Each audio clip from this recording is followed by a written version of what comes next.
اعوذ باللہ من الشیطان الرجیم بسم اللہ الرحمن الرحیم۔ بخاری و مسلم میں بنی اسرائیل کے ایک قاتل کا واقعہ نقل کیا گیا ہے۔ حضور اکرم صلی اللہ علیہ وآلہ وسلم نے اللہ کے یہاں توبہ کی قبولیت سے متعلق صحابہ اکرام رضوان اللہ علیہم اجمعین کے سامنے بنی اسرائیل کے ایک قاتل کا نہایت خوبصورت اور ایمان افروز واقعہ بیان فرمایا کہ بنی اسرائیل میں ایک شخص چوری، ڈکیتی اور قتل میں بہت مشہور تھا اور نہایت معمولی بات پر کسی کو قتل کر دیتا تھا۔ ہوتے ہوتے اس کے ہاتھ سے 99 افراد کا قتل ہو چکا۔ اس کے بعد اس کے دل میں احساس پیدا ہوا کہ مجھے بھی تو اللہ کے یہاں جانا ہے۔ چنانچہ یہ فکر بڑھتا رہا اور لوگوں سے معلومات کرتے ہوئے سرگرداں پھرنے لگا کہ کیا میری توبہ قبول ہو سکتی ہے یا نہیں۔ کسی عالم شخص سے ملاقات کی فکر ہوئی کہ معلوم کیا جائے کہ ایسے شخص کی توبہ قبول ہو سکتی ہے یا نہیں۔ لوگوں نے ایک عابد شخص کے پاس جانے کا مشورہ دیا۔ اس شخص نے اس کے پاس جا کر مسئلہ معلوم کیا کہ کیا میری توبہ قبول ہو سکتی ہے اور کیا میری مغفرت ہو سکتی ہے، جبکہ میں نے 99 انسانوں کی جان مار دی ہے۔ تو اس عابد کو مسئلہ معلوم نہیں تھا، تو اس نے اپنی عقل سے قیاس آرائی کی، جو آدمی 99 انسانوں کی جان مار سکتا ہے اس کی مغفرت کہاں سے ہوگی؟ چنانچہ اس نے کہہ دیا کہ تیری توبہ قبول نہیں ہوگی۔ تو اس شخص نے غصہ اور جلال میں آ کر اس کو بھی قتل کر کے 100 پورے کر دیے کہ جب میری توبہ قبول نہیں ہوتی تو لو تجھے بھی ختم کر کے 100 پورے کر دیتا ہوں۔ چنانچہ اس نے 100 پورے کر دیے، مگر اس کے دل میں تردد باقی رہا کہ میری مغفرت کی کوئی شکل ضرور ہوگی۔ اس لیے اس نے لوگوں سے پھر معلومات کا سلسلہ جاری کر دیا کہ روئے زمین میں سب سے بڑا عالم کون ہے، اس سے جا کر کے معلوم کروں گا، وہی صحیح مسئلہ بتا سکتا ہے۔ آخر لوگوں نے اس کو بتلایا کہ فلاں جگہ ایک عالم رہتا ہے، اس سے جا کے معلوم کرو۔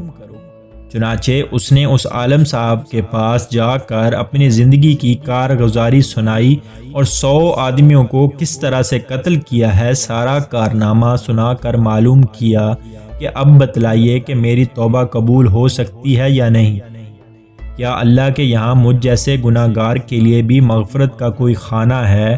تو اس عالم صاحب کو چونکہ علم تھا تو اس نے بتلایا کہ تیرے گناہ معاف کرنے میں اللہ کے یہاں کیا رکاوٹ ہے؟ اللہ کی رحمت کا سمندر تجھ جیسے گناہ گاروں کے گناہوں سے بہت بڑا اور بہت وسیع ہے۔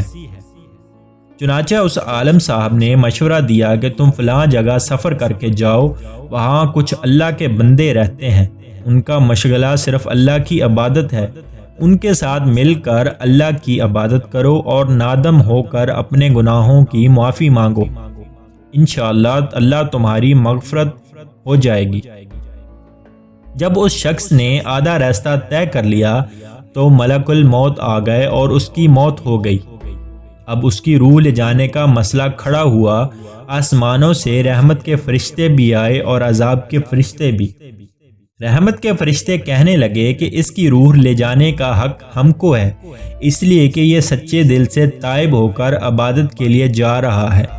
اور عذاب کے فرشتے کہنے لگے کہ اس کی روح لے جانے کا حق ہم کو ہے، اس لیے کہ اس شخص نے کبھی کوئی نیک کام نہیں کیا، پوری زندگی معصیت میں گوا دی۔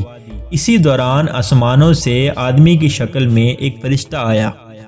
بعض روایات سے معلوم ہوتا ہے کہ یہ آنے والا فرشتہ حضرت جبرائیل امین علیہ السلام تھے۔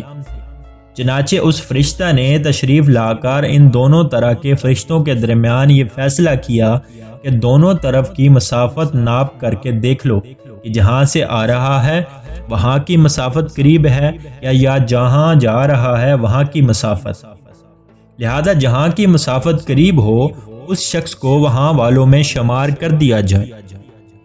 چنانچہ دونوں طرف کے زمین ناپ کر دیکھی گئی تو جہاں جا رہا تھا وہاں کی مسافت جہاں سے آ رہا تھا اس کے مقابلے میں صرف 1 بلشت قریب ہے۔ چنانچہ فیصلہ ہوا کہ مقام کی معصیت سے مقام عبادت صرف 1 بلشت قریب ہے، اس لیے رحمت کے فرشتوں کو اس کی روح لے جانے کا حق ہوگا۔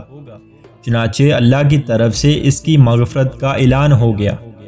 ایک روایت میں آتا ہے کہ دادا رضی اللہ تعالی عنہ فرماتے ہیں، حسن نے فرمایا کہ ہم سے یہ ذکر کیا گیا ہے کہ اس شخص کے پاس جب ملک الموت آیا تو وہ شخص سینے کے بل اور سرزمین کی طرف گھسیٹتا گیا۔ حدیث قدسی میں آتا ہے کہ میں اپنے بندے کے ساتھ اس کے گمان کے مطابق ہوتا ہوں، اور وہ مجھے جہاں بھی یاد کرے میں اس کے ساتھ ہوں۔ باخدا اللہ تعالیٰ اپنے بندے کی توبہ سے اس سے زیادہ خوش ہوتا ہے جتنی خوشی تم میں سے کسی ایسے شخص کو ہوتی ہے جس کا جانور بیابان میں گم ہو کر پھر اسے مل جائے۔ اور جو شخص ایک بلشت میری طرف آتا ہے میں ایک ہاتھ اس کے قریب ہو جاتا ہوں، اور جو شخص ایک ہاتھ میرے قریب آتا ہے میں اس کے ایک پھیلائے ہوئے دونوں ہاتھوں کے درمیان کی مسافت قریب ہو جاتا ہوں، اور جب وہ میری طرف چل کے آتا ہے تو میں اس کی طرف دوڑ کے آتا ہوں۔ حاصل معلوم ہوا کہ انسان جب بھی سچے دل کے ساتھ توبہ کرے گا تو اللہ تعالیٰ ضرور قبول فرمائیں گے۔ انشاءاللہ یہ واقعہ خصوصاً ان حضرات کے لیے حوصلہ افزائی اور معاونت کا سبب ہے جو کہ بڑے بڑے گناہ کر کے اب مایوسی کی زندگی گزار رہے ہیں، کیونکہ شیطان انہیں مایوس کرتا ہے۔ بہرحال گناہ گاروں کو شیطان کی باتوں میں آ کر مایوس نہیں ہونا چاہیے، بلکہ اللہ کی رحمت سے اچھی امید رکھ کر سچی توبہ کے ذریعے اپنے آپ کو پاک و صاف کر لینا چاہیے۔ اللہ تعالی ہم سب کو عمل کرنے کی توفیق عطا فرمائے، آمین۔